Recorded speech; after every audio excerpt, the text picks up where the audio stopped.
Por séculos, o sonho de uma cidade feita inteiramente de ouro alimentou a imaginação e a ganância de aventureiros de todo o mundo. Exploradores, conquistadores e sonhadores arriscaram absolutamente tudo, mergulhando no coração desconhecido de selvas impenetráveis, enfrentando perigos inimagináveis, em busca de Eldorado. Mas e se eu te dissesse que a verdadeira história por trás dessa lenda é ainda mais fascinante e surpreendente do que o próprio mito? A verdade não está em muros dourados, mas em um ritual sagrado e em civilizações perdidas que apenas agora começamos a compreender. Vamos voltar no tempo, muito antes da chegada dos europeus às Américas. Nas terras altas dos Andes, onde hoje é a Colômbia, vivia o povo muisca. Para eles, o ouro não era um símbolo de riqueza material, mas sim de poder espiritual, uma conexão direta com os deuses, especialmente com o sol. E no centro de sua cosmologia estava um ritual de coroação espetacular. Quando um novo líder, ou Zipa, ascendia ao poder, ele se tornava o protagonista de uma cerimônia única nas margens do lago Guatavita. O futuro rei era despido, seu corpo coberto com uma resina pegajosa, em seguida, pulverizado com pó de ouro fino, transformando-o em uma estátua viva e reluzente. Ele era literalmente Eldorado, o Homem Dourado. Acompanhado por seus sacerdotes, o Homem Dourado embarcava em uma jangada ricamente decorada, navegando até o centro do lago sagrado. Ali, como uma oferenda aos deuses que habitavam as profundezas, ele mergulhava nas águas frias, lavando o ouro de seu corpo. Ao mesmo tempo, seu povo reunido nas margens lançava objetos de ouro e esmeraldas no lago como tributo. Era um ato de renovação, de sacrifício e de conexão divina. Não se tratava de uma cidade, mas de um homem e um ritual que simbolizava a transitoriedade do poder e a riqueza do espírito. A notícia desse ritual, porém, viajou. E, como um telefone sem fio através dos séculos, a história começou a se transformar. Quando os conquistadores espanhóis chegaram e ouviram esses relatos, a sua interpretação foi muito diferente. Movidos por uma sede insaciável por ouro e riquezas, a história de um homem dourado soava como a prova de que um lugar de abundância, inimaginável, existia em algum lugar. A imaginação fértil dos europeus, combinada com a incompreensão cultural, transforma o homem dourado na cidade dourada.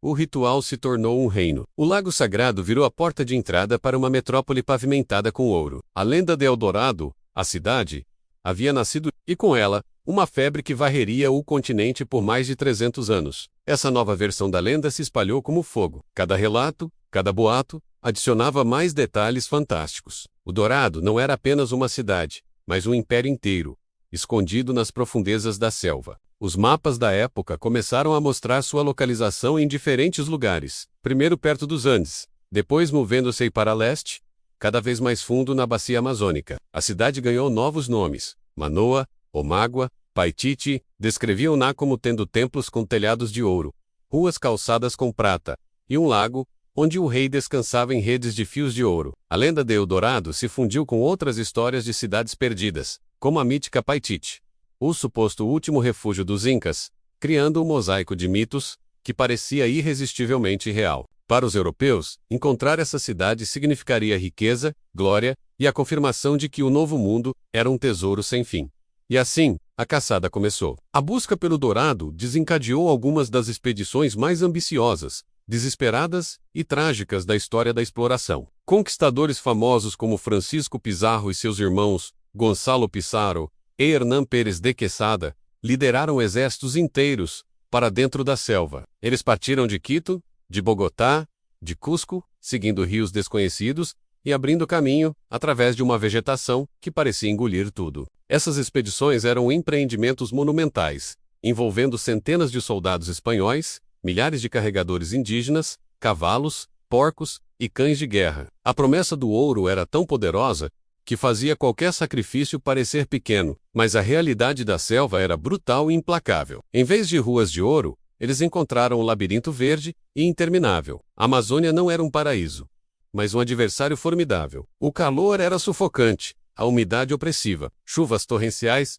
transformavam trilhas em rios de lama e rios calmos em torrentes violentas. A comida rapidamente acabava e a fome se tornava uma companheira constante. Os homens comiam seus cavalos, seus cães e, em casos extremos, até as tiras de couro de seus sapatos. As doenças tropicais, como a malária e a febre amarela, para as quais não tinham defesa, dizimavam as tropas. E havia os perigos da própria floresta: onças, jacarés, piranhas E claro, as serpentes venenosas, que pareciam estar em toda parte. Além dos perigos naturais, havia os confrontos com os povos indígenas, que, compreensivelmente, não viam com bons olhos os invasores que marchavam por suas terras. Muitas tribos resistiram ferozmente, usando seu conhecimento da selva para lançar ataques de guerrilha devastadores. Em outros casos, líderes indígenas, querendo se livrar dos espanhóis, apontavam para direções cada vez mais distantes, dizendo que o dourado estava logo ali, do outro lado da montanha ou rio seguinte, perpetuando a busca e levando os europeus a se aprofundarem ainda mais em um território hostil. A expedição de Gonzalo Pizarro, por exemplo, partiu com mais de 4.000 pessoas e retornou 2 anos depois, com menos de 80 sobreviventes. Eles não encontraram ouro, apenas morte e desespero. A febre dele dourado não se limitou aos espanhóis. No final do século XVI, o explorador inglês Sir Walter Raleigh, um favorito da rainha Elizabeth I, ficou obcecado com a lenda. Ele acreditava que Eldorado, que ele chamava de Manoa, estava localizada nas terras altas da Guiana, perto do Monte Roraima. Raleigh liderou 2 expedições em busca da cidade, navegando pelo rio Orinoco. Ele escreveu um livro cativante, A Descoberta do Grande, Rico e Belo Império da Guiana, que descrevia a cidade com detalhes vívidos, embora ele nunca a tenha visto. Suas expedições também falharam, custando-lhe sua fortuna, e eventualmente, sua vida. Ele foi executado em parte por desafiar as ordens do rei, ao entrar em conflito com os espanhóis, durante sua última busca desesperada. Séculos se passaram, e a busca continuou. No século XX, exploradores como o britânico Percy Fawcett reacenderam o interesse por cidades perdidas na Amazônia. Fawcett não procurava por Eldorado, mas por uma cidade que ele chamava de Z, uma civilização antiga e sofisticada que ele acreditava existir no Mato Grosso, no Brasil. Em 1925, Fawcett, seu filho e um amigo desapareceram sem deixar vestígios na selva, criando um dos maiores mistérios da exploração moderna. A busca por Fawcett inspirou dezenas de outras expedições, muitas das quais também terminaram em tragédia. A selva, parecia, guardava seus segredos às 7 chaves. Então, Eldorado nunca foi encontrada. Nenhuma cidade de ouro, nenhum império escondido. A busca foi, em muitos aspectos, um fracasso colossal. Uma miragem que levou inúmeras vidas. Mas, ironicamente, o fracasso em encontrar o mito revelou uma verdade ainda mais extraordinária. Por muito tempo, acreditou-se que a Amazônia era uma natureza intocada, um deserto verde incapaz de sustentar grandes populações ou civilizações complexas. As expedições em busca de Eldorado e a arqueologia moderna que se seguiu provaram que essa ideia estava completamente errada. Nas últimas décadas, com o avanço da tecnologia como imagens de satélite e lidar, que consegue mapear o terreno sob a densa cobertura florestal, uma nova imagem da Amazônia pre-columbiana está emergindo. Os arqueólogos descobriram as ruínas, não de uma, mas de inúmeras cidades e aldeias interligadas. Encontraram vestígios de enormes redes de estradas elevadas, canais, pontes e grandes praças. Descobriram a existência da Terra Preta de Índio, um solo escuro e incrivelmente fértil criado artificialmente por essas populações para a agricultura intensiva. Essas descobertas mostram que a Amazônia, longe de ser um vazio demográfico, abrigou sociedades complexas e populosas,